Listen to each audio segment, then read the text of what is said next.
आपको उस वक्त चादर चार दीवारी का तस्वर नहीं था। जब ईद की रात को मेरी बहन को आपने जेल से उठाकर रात को 12 बजे अडियाला जेल में भेजा, चादर और चार दीवारी आपको याद नहीं आई? आप बोले कि हमने वो गलत किया था, आज ये गलत हो रहा है। अब ये कहते हैं कि जनाब ये कोई और लोग करवा रहे हैं। ये और लोगों का कॉन्सेप्ट लाया कौन है मेरे भाई? आपकी हाजिरियां पूरी कौन कराता था? आपके बजट पास कौन करवाता था? एक एक मेंबर से लोकेशन कौन मांगता था कि हाउस में पहुंचे हो या नहीं पहुंचे हो? बोलो वो गलत था, बोलो वो गलत था, आज भी गलत है। अपनी गलती पहले मानो। कौन कहता था कि मार दूंगा, तोड़ दूंगा, बंद कर दूंगा? आज जब वो कहता था कि ये कर दूंगा, किसी और ने कर दिया है, तो फिर रोना किस चीज का? जिन्नात के घर में पत्थर मत फेंको मेरे भाई, जिन्नात के घर में पत्थर मत फेंको, बदरूहें निकलेगी तो भागने की भी जगह नहीं मिलेगी। अब कहते हैं कि पांच मेंबर हमारे वो खरीद लिए गए और उनकी वफादारियां तब्दील की गई, और जब 15 मेंबर सेनेट के सादिक संजरानी को वोट देकर चले गए तो उनके तो जमीर का फैसला था। अब इनको देखो, अब ये बात बनती है। उस वक्त ये कह रहे थे कि इन 15 सेनेटर्स का जमीर जाग गया है, और आज जिसका किसी का निशान हुक्का, किसी का निशान कुर्सी, जो आजाद उम्मीदवार थे, अगर उन्होंने वोट दिया कहते हैं ये लौटे हैं। और वो 15 सेनेटर 15 जो संजरानी को वोट दे गए, गिलानी साहब को वहां से हरवाया गया, वो इनके जमीर की आवाज थी। पहले कहो कि वो भी गलत था, ये भी गलत है। अगर वो गलत नहीं था तो खुदा की कसम ये भी गलत नहीं है, कभी भी नहीं हो सकता। पहले अपनी गलतियां मानो। आप कहते हो कि जनाब ये जमहूरियत पे हमला हुआ।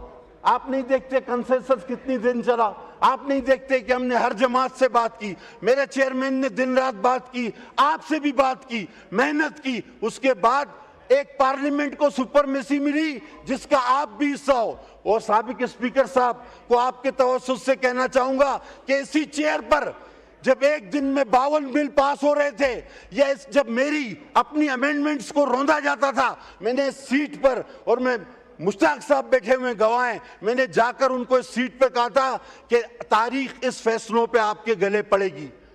आपको वो वक्त भुगतना पड़ेगा कि जब आपको भागने और छुपने की जगह नहीं मिलेगी। आप 5 की बात करते हो, आप 5 की बात करते हो। अरे आपके तो 50 लोग वोट देने पे राजी थे, बचा ही नहीं था कुछ पल्ले आपके। आप में तो दरारें इतनी हैं, और जो आप उछल उछल कर शोर करते हैं, जो 2-4 लोग, कभी पार्टी उनको नहीं मानती तो कभी पार्टी को वो नहीं मानता, कभी पार्टी कहती है कि मेरे इससे कोई ताल्लुक नहीं, कभी कहते हैं कि हमारा इससे। इनके अंदर तो दरारें इतनी हैं कि इतनी दरारें हैं कि 50 लोग और भी हम चाहते तो वो वोट देने को तैयार थे। लेकिन जिस तरह एक कानूनी नो कॉन्फिडेंस के जरिए हमने जिस तरह एक RTS prime minister, selected prime minister को हटाया था, ये तरमीम भी हमने उसी तरह की। Immoral, what is morality, what is moral? आप जानते क्या है मोरल के बारे में? मोरल है क्या? मोरल ये है कि स्टेज पे खड़े होकर नकलें उतारना, दैट वाज मोरल। आप सारी रात डांस करवाना और तस्बीह हाथ में, ये मोरल है। और अगर आपको कोई कहे कि आपने यू टर्न ले लिया, तो क्या यू टर्न लेना सियासत में जरूरी है? झूठ बोलना तो जरूरी है। ये मोरल है। मैं किस बात की बात करूं? मैं अगर शुरू हुआ तो सारी रात कम पड़ जाएगी आपकी मॉरलिटी पे।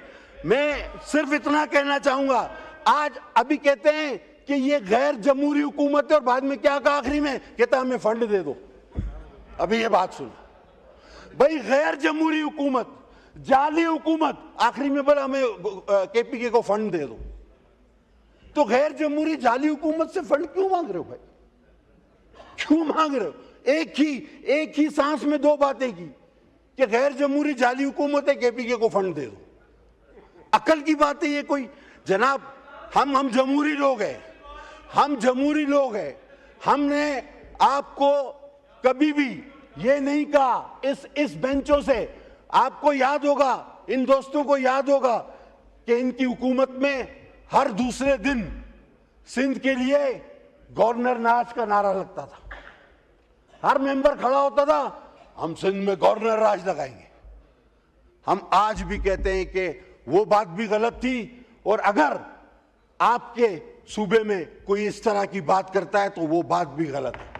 हम आज भी ये कहते हैं हम जमहूरी लोग हैं, लेकिन क्या आपने अपनी इस गलती को इस स्टेज पर माना है कि हम ये गवर्नर राज की जो आपको धमकियां देते थे वो गैर जमहूरी था?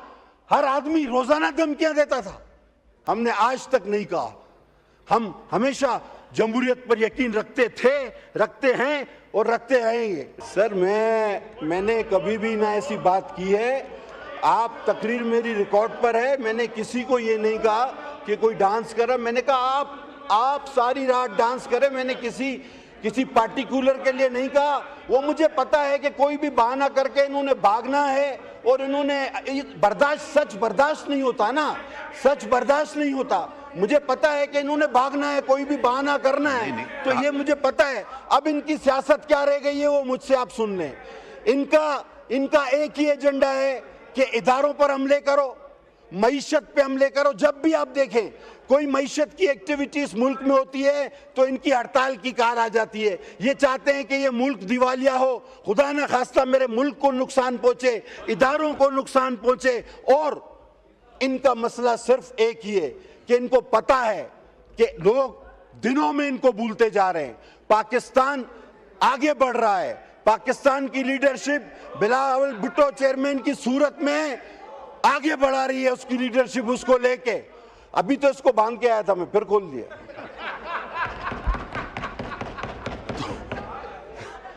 ये तो अभी बांध के आया था मैं। तो बहरहाल जनाब अली, अब कौम समझ चुकी। अच्छा, ये पहले कहते थे हम आएंगे, 1 अरब उसके मुंह पे मारेंगे, 2 अरब उसके। वो कोई अरब मरब नहीं, बल्कि पता नहीं कितने अरब जेब में डाल के चले गए, IMF से कर्जे लेके चले गए। और ये अब किस बुनियाद पे सियासत कर रहे हैं कि हमें क्यों मौका दो? आपने सारे मौके गंवा दिए, आपने इदारों पर हमले कर लिए, मईशत पे हमले कर लिए, मुल्क को तबाही के दाने पे ले आए। आपने इदारों पे 9 मई जैसे वाकयात कर लिए जो इंडिया नहीं कर सका। अब आपके पास कोई जवाब नहीं सियासत का, कोई जवाब नहीं सियासत का। लिहाजा अब आप में दरारें पड़ना शुरू हो गई हैं।